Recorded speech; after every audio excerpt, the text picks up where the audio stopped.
Hello everyone, আজ আমরা উপস্থিত হয়েছি ঐতিহ্যবাহী সাচার জগন্নাথ ধামের ১৫৯তম রথযাত্রা ও মেলায়।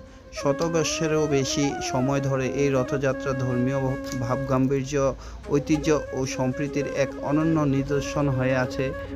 বছরের মতো এবারও ভোর থেকে হাজার হাজার ভক্ত ও দর্শনার্থীর সমাগমে মুখর হয়ে উঠেছে পুরো মেলা প্রাঙ্গণ।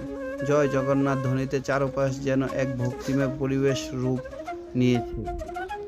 সুন্দরভাবে সাজানো বিশাল রথে অধিষ্ঠিত হয়েছেন ভগবান জগন্নাথ, বলভদ্র ও সুভদ্রা। ভক্তরা রথের দড়ি টেনে নিজেদের সৌভাগ্যবান মনে করছেন।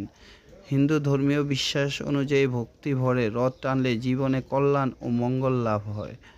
রথযাত্রাকে ঘিরে বসেছে বর্ণিল মেলা। বিভিন্ন ধরনের খেলনা, মাটির তৈজসপত্র, হস্তশিল্প, পোশাক, মিষ্টি ও স্থানীয় নানা পণ্যের দোকানে ভিড় জমিয়েছে ক্রেতারা।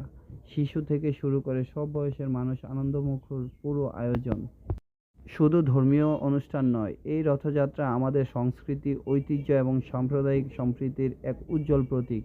বিভিন্ন ধর্ম ও শ্রেণী পেশার মানুষ একসঙ্গে এই উৎসবে অংশ নিয়ে সম্প্রীতি এক সুন্দর দৃষ্টান্ত স্থাপন করেছেন।